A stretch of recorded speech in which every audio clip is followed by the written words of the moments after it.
नमस्कार दोस्तों। हमारे यूनियन कैबिनेट के द्वारा दोस्तों अभी अभी कुछ इंडियन लैंग्वेजेस को डिजाइनेट किया गया है एज द क्लासिकल लैंग्वेजेस। तो दोस्तों उसमें इंक्लूडेड है मराठी, बंगाली, आसामीज, पाली और प्राकृत भाषा। अब दोस्तों कोई भी भाषा को इंडियन क्लासिकल लैंग्वेज गवर्नमेंट के द्वारा डिजाइन किया जाता है तो इसका सिस्टम शुरू हुआ था 2004 से, जब पहले गवर्नमेंट ने कुछ लैंग्वेजेस को क्लासिफाई करना शुरू किया एज क्लासिकल लैंग्वेजेस। दोस्तों क्लासिकल लैंग्वेजेस जनरली में वो भाषाएं होती हैं जो कि हमारे कल्चर को, हमारे ट्रेडिशन को, हमारे एंशिएंट लिटरेचर को बढ़ाने का काम और हमारे एंशिएंट लिटरेचर की, हमारे एंशिएंट ट्रेडिशन और कल्चर की झलक हमें प्रोवाइड करें।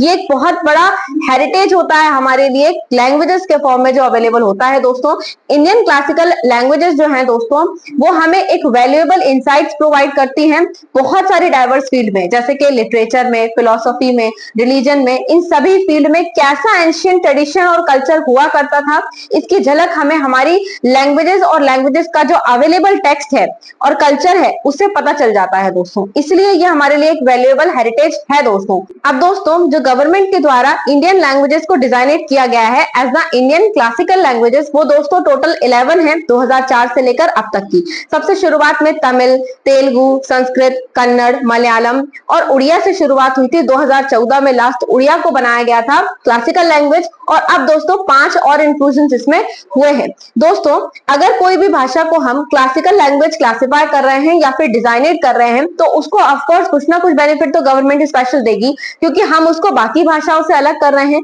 तो हाँ दोस्तों गवर्नमेंट के द्वारा इसमें कुछ बेनिफिट्स दिए जाते हैं, जैसे कि वो पर्टिकुलर भाषा जिसे हमने इंडियन क्लासिकल लैंग्वेज बनाया है दोस्तों उसकी डेवलपमेंट, उसको प्रिजर्व करने का काम, उसको स्टडी का काम, उसकी रिसर्च का काम, उसकी ट्रेजर को संभालने का काम ये गवर्नमेंट अपने हाथ में लेती है। उसे गवर्नमेंट ध्यान से संभाल कर रखने का काम भी करती है दोस्तों। इसके अलावा कोई भी स्कॉलर जो भी इंडियन क्लासिकल लैंग्वेज में स्टडी करता है, टीचिंग करता है या फिर दोस्तों उसमें कोई रिसर्च करता है या फिर उसे प्रिजर्व करने की कोशिश करता है तो दोस्तों उस स्कॉलर को 2 इंटरनेशनल अवार्ड भी मिलते हैं। एक है दोस्तों presidential award of certificate of honours और दूसरा है महर्षि बद्रायन सम्मान अवार्ड। दोस्तों ये उसे अवार्ड दिए जाते हैं। इसके अलावा दोस्तों जो गवर्नमेंट है उसके द्वारा मद्रास में जो central institute of Indian languages है उसमें एक सेंटर ऑफ एक्सीलेंस भी बनाया गया है इंडियन क्लासिकल लैंग्वेजेस के लिए, ताकि इन क्लासिकल लैंग्वेजेस की जो ट्रेजर है उसको प्रिजर्व करके रखा जा सके दोस्तों।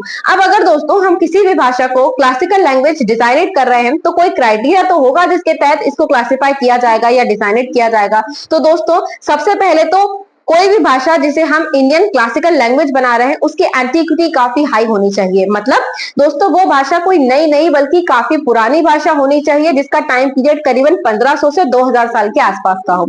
इसके अलावा दोस्तों वो एंशिएंट ट्रेडिशन और कल्चर को दर्शा रही हो। मतलब हमारी जनरेशन को या जनरेशन को ऐसा लगना चाहिए कि हाँ ये जो भाषा है ये एक वैल्यूएबल हेरिटेज है जो हमारे इंडियन कल्चर और एंशिएंट ट्रेडिशनल सिस्टम को, सोसाइटी को और कल्चर को दर्शा रही है, तब उसे क्लासिफाई किया जाता है एज क्लासिकल लैंग्वेज। दोस्तों इसके अलावा जो भाषा है वो ओरिजिनल होनी चाहिए। मतलब ऐसा ना हो कि पिछले समय में जब ये भाषा बनी तो इसे किसी और कम्युनिटी की लैंग्वेज से बोरो किया गया हो और तब इस भाषा को बनाया गया हो। उस भाषा का अपना एक ओरिजिनल सोर्स होना चाहिए, उसकी एक पर्टिकुलर ओरिजिनल आइडेंटिटी होनी चाहिए। इसके अलावा दोस्तों उसका जो इवोल्यूशन है वो मॉडर्न सोसाइटी, मॉडर्न लैंग्वेज से डिस्टिंक्ट होना चाहिए। मतलब दोस्तों भाषा ऐसी नहीं होनी चाहिए कि इवॉल्व होते होते आज वो कोई मॉडर्न भाषा बन गई है। बिल्कुल अलग उसका इवोल्यूशन रहना चाहिए, तभी उस भाषा को, अगर ये सारे क्राइटेरिया फॉलो होते हैं तब हम किसी भी भाषा को डिजाइनेट करते हैं as a Indian classical language दोस्तों।